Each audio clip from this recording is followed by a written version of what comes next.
Welcome to the Her Story Circle podcast, the podcast that brings you the extraordinary tales of everyday women who are changing the world.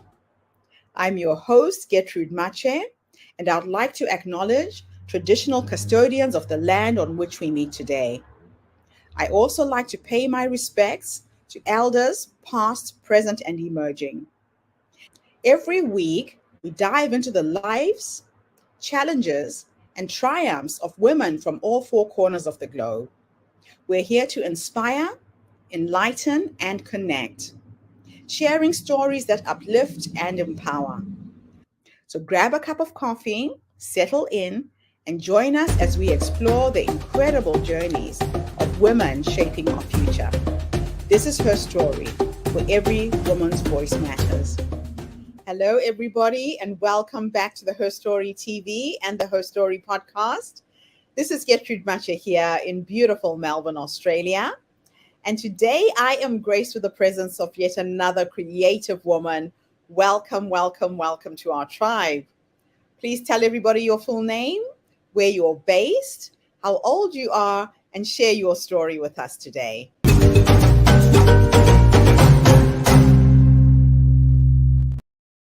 Hi, everyone. It's great to see you. My name is Dana Todd, and I'm the CEO and founder of Belladonna. I'm based in Chicago, Illinois, in the United States, and I'm 57 years old. And this is my third company and my third major career, I guess, third or fourth major career, launching Belladonna in 2019. And I have so much to tell you about this journey and how I got here.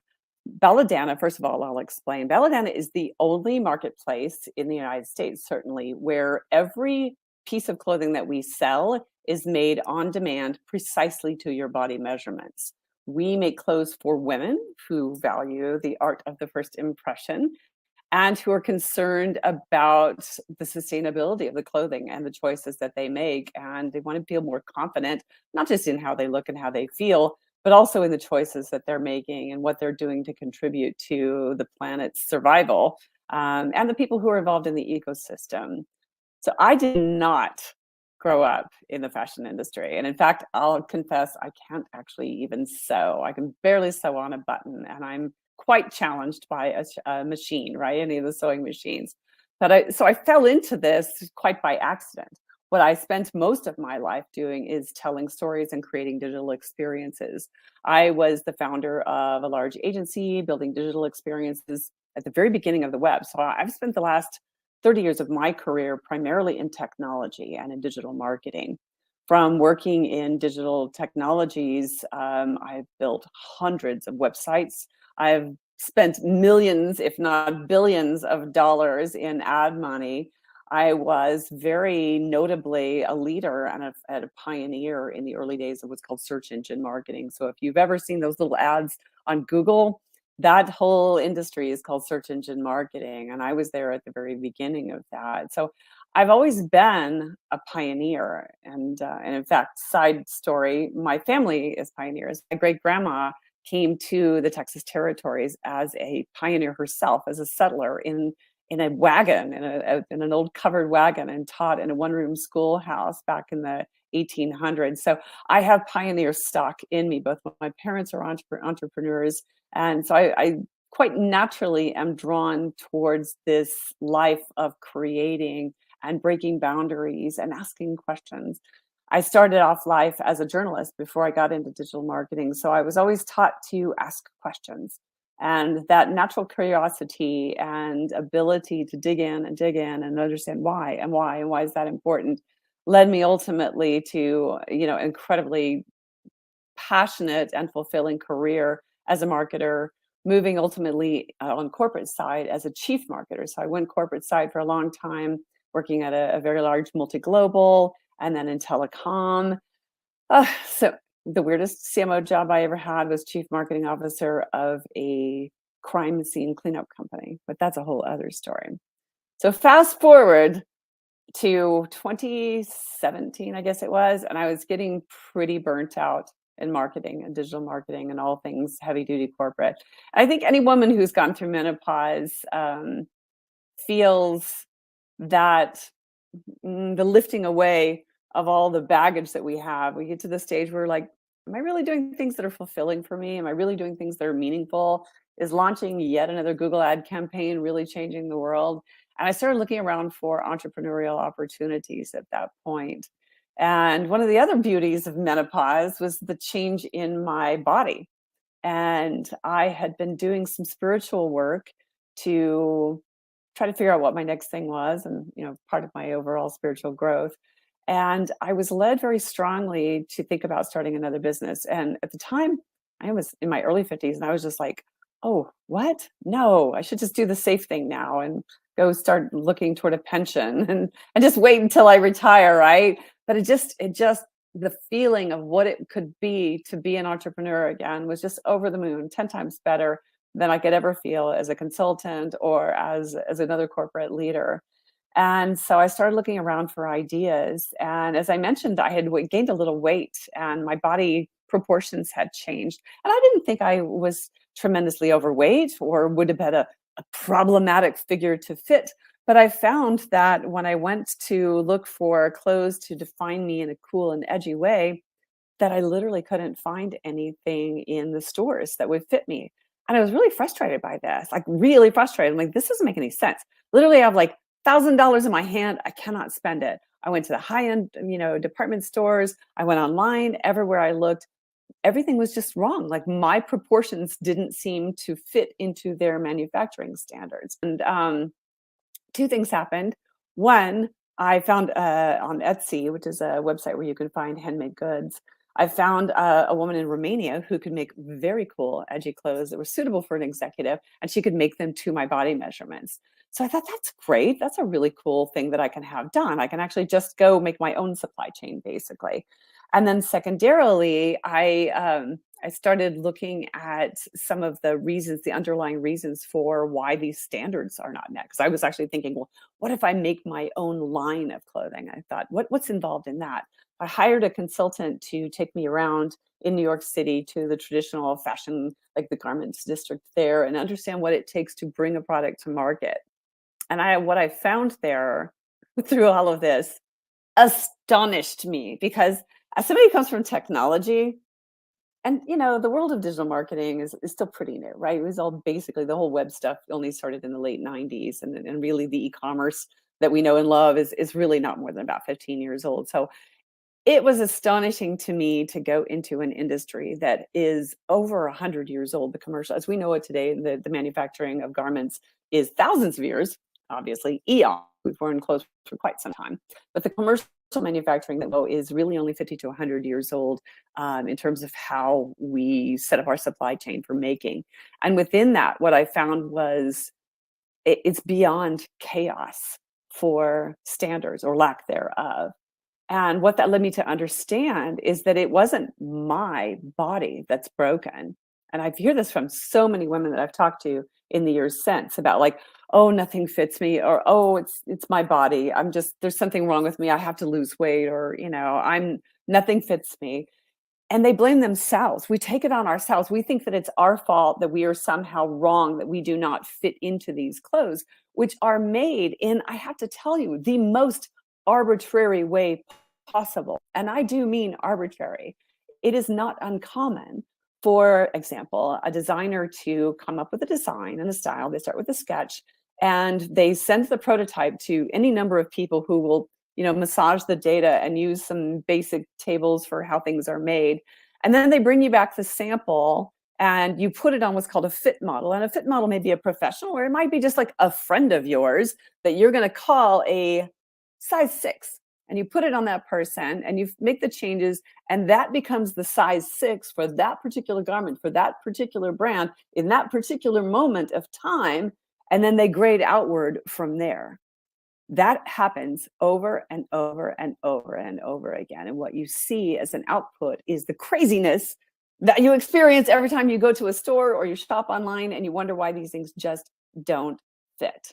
And the downside of that, unfortunately, is that things that don't fit don't get worn. They get returned. They may end up in landfills. They may not get sold. Even if they do get sold, it's going to quickly go down chain to to the lowest possible amount of money. And then if it doesn't get sold from there, it may end up getting bundled up and sent into a resale market. And quite often it's shipped off to other countries who frankly have their own ecosystems being disrupted by America and Europe sending over literally tons, shiploads of used and damaged and returned clothing that cannot be sold in the primary retail channels. So that ends up affecting not just landfills, but disrupting local fashion brands and sewists and people who should be able to make a good living, getting paid for making a good quality piece of clothing. But instead, they're competing with literally the dregs of the planet, disrupting their economies. So there's a lot to unpack in what I just said, but these were all happening in parallel tracks in my brain. But I didn't know what my solution would be. All I knew is I want to fix this. And I think as a technology person that I can and that I have a chance. So I ended up deciding, and first of all, I magically somehow got a trip to Romania and I didn't go just to meet the seamstress there. I was going for some telecom stuff because my company was Romanian. And I ended up meeting with the woman who was making my clothes. And I told her about this idea that I was thinking about, sketched it out on a napkin. She loved it. Next thing I knew, I had 4 designers in Eastern Europe signed up before I even had laid the first piece of code. So then I really started thinking, well, this is something. And I did the market research to understand 75% of women of all bodies, of all ages, are frustrated with sizing guides. And about 10% of women worldwide have had some sort of experience with custom clothing, but they usually only do it for special occasions. So we haven't, certainly in the United States, been taught that it's okay to get custom for just anything. Pajamas, sweatpants, whatever you want, you can have custom made, but we don't typically think that we deserve it. So Belladonna was born as a marketplace, and I wanted to do it as a marketplace because I thought it was a better business model for me to manage. And also it allowed me, because I just take a commission, I don't do a retail markup. That allows the people who are the brands on my website to set their own pricing. So they pay me a 20% commission. What you're seeing is their pricing. That lets you buy a custom dress for less than $100 USD. And that's amazing, right? So I feel very strongly that we need to make the custom options affordable, or we will not see changes in behavior. And my goal is to move 10% of all clothing into a custom, on-demand and or made-to-fit model. And by doing that, we should be able to correct a very large amount. Seriously, only 10%. If we can move 10% to an on-demand model, we can change behaviors, we can reduce waste, we can reduce carbon, which is being emitted both directions as things are being shipped around the planet and thrown into landfills and burned, etc. We can reduce consumption overall. If people aren't having to buy 3, return 2, then we're not making all of those extras. We're only making what is needed and what is wanted.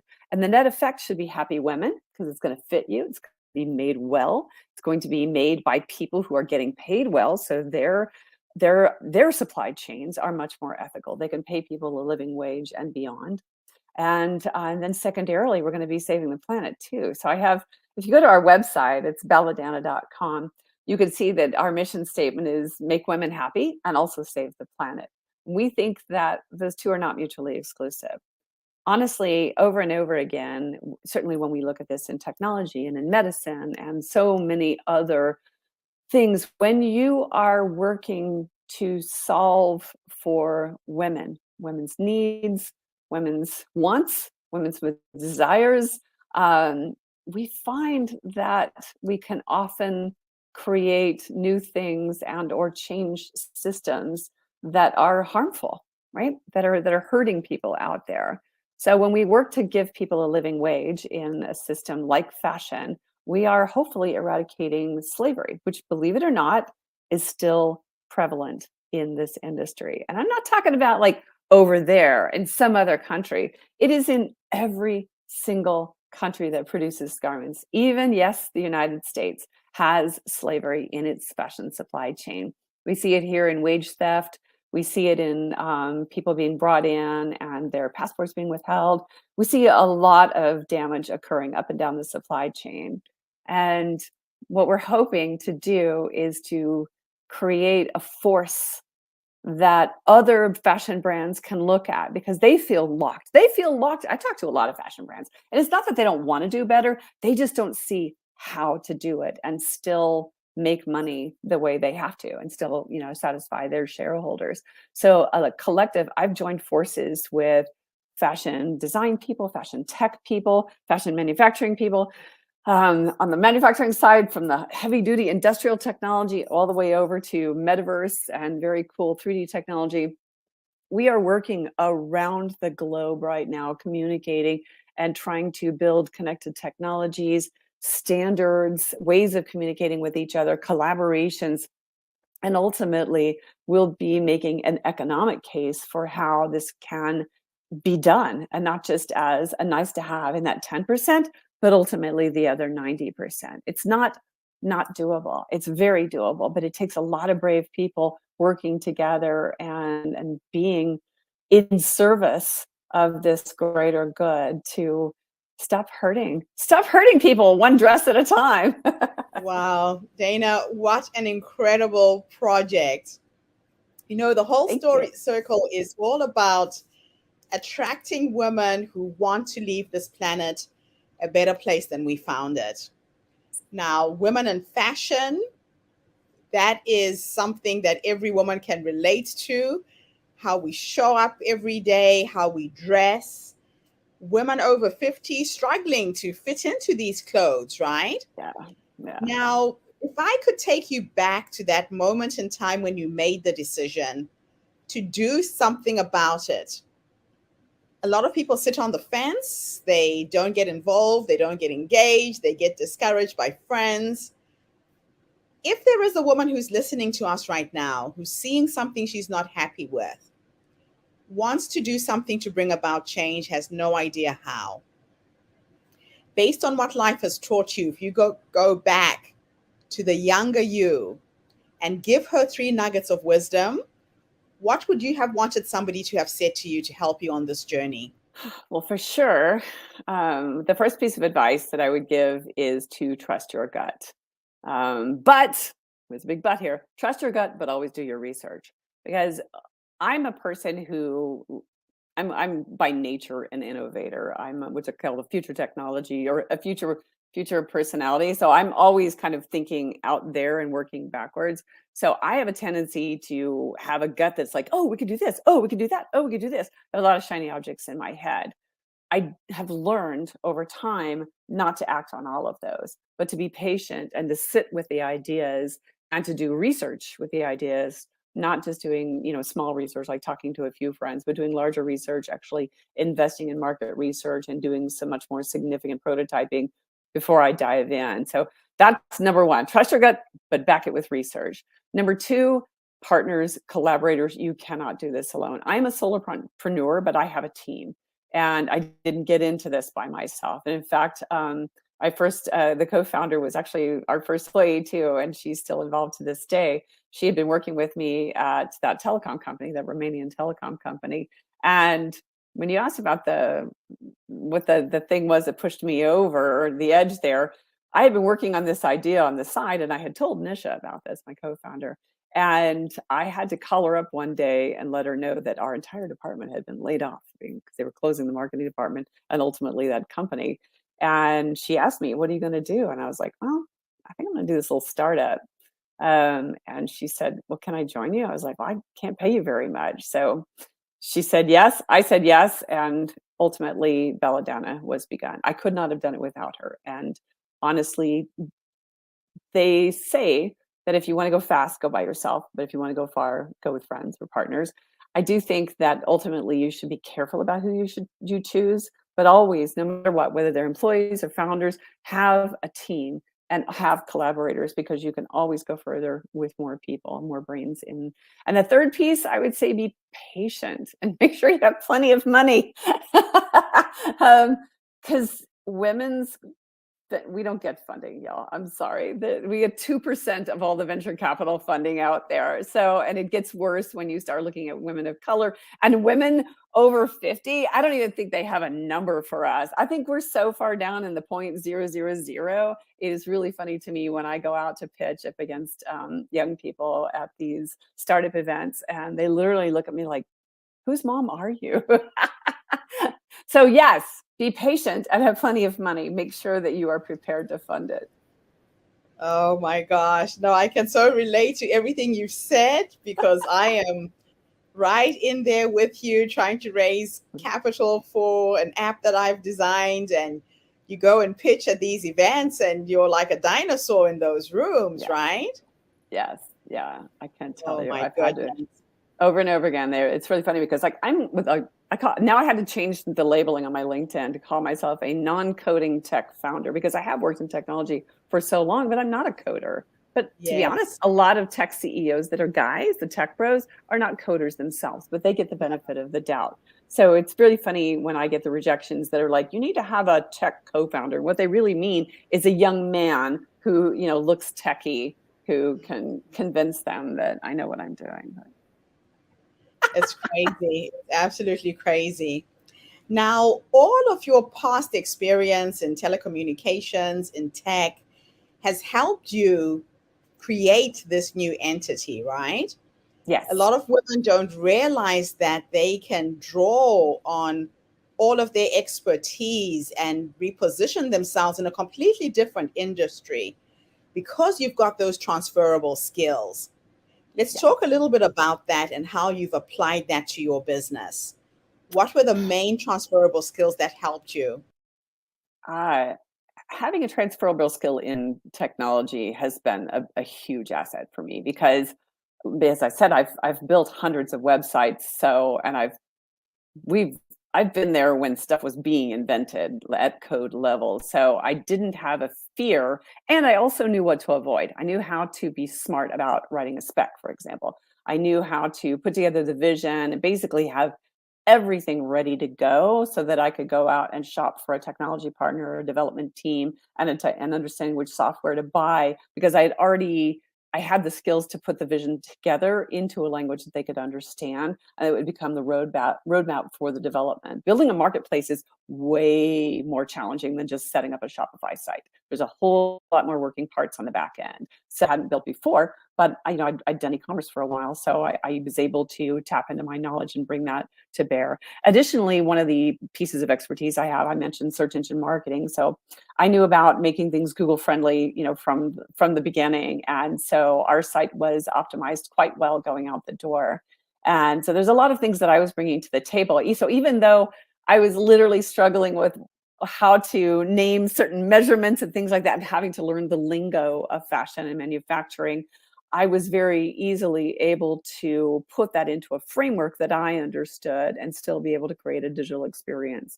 Because honestly, sometimes you being like the dumbest person in the room is good, right? Because so if I was coming into this just cold and not knowing and understanding how to buy custom fashion, imagine what my audience is like for a lot of women who they've never had anything custom when they're coming to us. So we're walking them through the baby steps. So I really wanted to demystify that and take a lot of the jargon out and erase those assumptions that people have. So yeah, that was transferable. Plus, I'm a good speaker. I have a massive network of people who have been there to support me and I can tap into. I have no fear of LinkedIn. I can reach out to anybody and everybody and be like, hey, excuse me, I have a question. Could you answer this for me?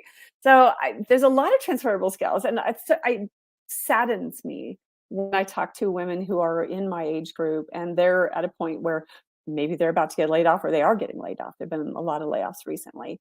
And they want to make a big change or they want to become an entrepreneur. They're absolutely terrified at doing it.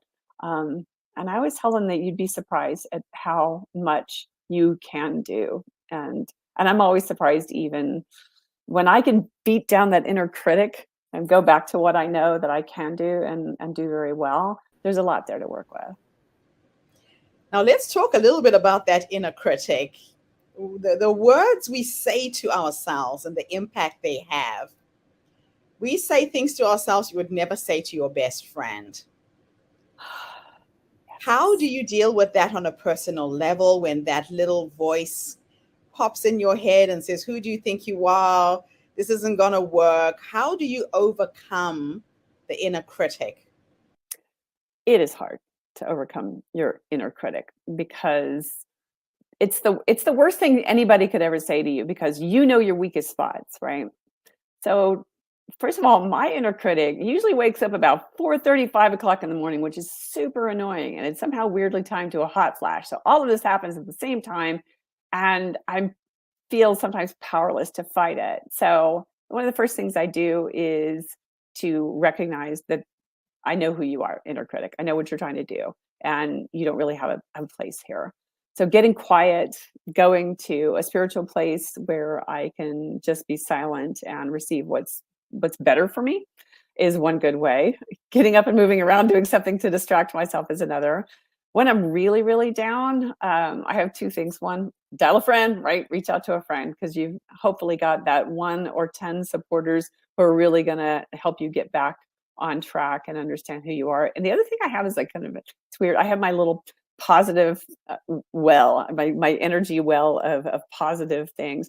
I have a little basket, and in it, anytime I'm feeling good or I do something well, I write something positive down, like I can do this. And it's just positive affirmations or skills or stuff that I know that are going to help me look and find something positive about myself and positive about my capabilities and my future and my vision. I have them folded up in pieces of paper. And if I'm ever down, I just go to my little positive energy well and start pulling those out. And after a few of them, I'm like, oh, you're not so bad after all. I love that. Yeah, I tell women that that little inner voice, if you try and push it away, it comes even more. But if you have a Yes. conversation with it, it's really our ego, right? We're trying to Yeah. protect ourselves. Your ego doesn't want you to get hurt, it doesn't want you to fail. Yeah. So my conversation is, hey, I hear you. I've got to do this. There is no not doing what I'm on my track right now. Yeah. And you just have to quieten it very, very deliberately. Otherwise, it can stop you in your tracks. True. So Very now true. let's have a little social experiment. Okay. I'm going to teleport you into the future. You are now 100 years old, and you're sitting on your porch surrounded by your children, your grandchildren, your dogs, your cats, your loved ones. And you are reflecting back on your life. But the present you is going to teleport and have a conversation with that woman. If you could have a conversation with the future you, based on how you're living your life right now, what would you say to this wise woman who's leading you to that point? Boy, that is a stumper. Thinking about how I would talk to my future self. Oh, the one thing I wouldn't say is, do you have any regrets? Because I know I wouldn't have any regret. I have no regrets now. I have mistakes. Yes, 100% have made mistakes. So I think what I would want to talk about are the new joys. So from now at 57 to 100, that's another 40 odd years of living. What have been those joys? Talk to me about the joys, and talk to me about the relationships that mattered most, because I'm so interested in people. People have defined my life. And I don't actually have any children, but I have a large family and I have plenty of nieces and nephews. And my chosen family, my chosen children have been my companies, my employees, my peers, my friends. And I'm surrounded by people who kind of define a little bit of me, and define who I am, because each part of my brain, I consider myself to be a complex personality. And so I can have a wide range of friends in all types, on all walks of life. And it's such a point of joy to me. And so what I would want to know are the stories and the illustrations of those relationships. And then what happened? And then what happened? And, make me laugh. What makes you laugh at 100? I hope it's still the same things that make me laugh now, which are some of the wacky hijinks that we get up to. And yeah, I just want to know more stories. I love asking this question because a lot of women don't realize that that wise woman is already in you. She's the one who's giving you these promptings, all of these ideas. And sometimes you can tune into the energy of the future you to get to where you want to go. So I do it in meditation. If I'm struggling with something, I wake up in the morning and I ask myself the simple question, hey, tell me, what is the next step? And then slowly during the day, those little answers will percolate, or I tell somebody else what I'm working on and they say something and the solution shows up. So we do have the answers to all of our problems, to all of the things we're trying to create. That's a cool You have idea. to trust yourself. I like that. I will use that. Thank you. I love that. Now, my last question is, how can people get hold of you? How can we support your business? Is there anything I should have asked you and I didn't? Well, I'll start with how to contact me. You can certainly go to our website, it's belladonna.com. You can email me directly at dot@belladonna.com. Find me on Twitter at Dana Todd. In terms of how you can support me, well, let me make you some beautiful clothes. I would to make you some beautiful clothes. And if you are yourself, we are actually launching a business-to-business service where we're already out there to create infinity sizing capabilities for their own e-commerce. And we can help you with the manufacturing, creating units of one garment, whereas most manufacturers will request a lot higher than that. Some people ask about, where we see, this being in 5 years. What I'd like to say is that we will be the place where everyone goes for custom clothes, not just women, but also men, to expand it ultimately to serve any number of bodies in any gender, and especially the gender fluid folks who are constantly searching for their identities in their clothing. And we'd also really like to continue to be an enabling partner to teach all the brands out there. I mean, I don't want to be greedy. Yes, I do. I want everything to be on Belladonna. But honestly, I'd love to be able to buy any brand of clothing in a custom size. And I think that is possible through the work. I really think you've tapped into a beautiful niche, and you will get the response you're looking for. People are willing to pay a little extra to get something that fits them really well. So kudos to you for coming up with this amazing business idea. Absolutely love what you're doing, and would just love to see how we can support you going forwards. Now, we would love to invite you to be one of our speakers at our next conference. We're having a conference in Washington, D.C., or you can participate on the online conference as well. So I'll talk to you a little bit about that when we finish just now. But thank you so much, and thank you to everybody who tuned in today. The Her Story Circle is attracting some phenomenal women who are making a difference in the world, not just for themselves, but for others. We do it through business and entrepreneurship, health and wellness, family and relationships, creativity, social justice, and spirituality. So come back again tomorrow when I interview yet another amazing woman. In the meantime, have a fantastic day, morning, or evening, wherever you are in the world. And Dana, thanks again for this interview. Thank you so much. Their questions were great. Bye for now, everybody. Thank you for tuning into the Her Story Circle podcast. I hope today's story has inspired you to believe in the power of our stories and the difference you can make in the world when you use your voice. I'm Gertrude Mache, and it's been an honor to share this space with you, where voices from all walks of life come together to weave a rich tapestry of diverse perspectives. Don't forget to subscribe, rate, and review our podcast to help us share these stories with more listeners. Follow us on social media by looking for the Her Story Circle podcast for more updates. And join us tomorrow for another episode filled with courage, resilience, and empowerment. Remember, your story matters, and together we're building a stronger, more inclusive world. Until next time, keep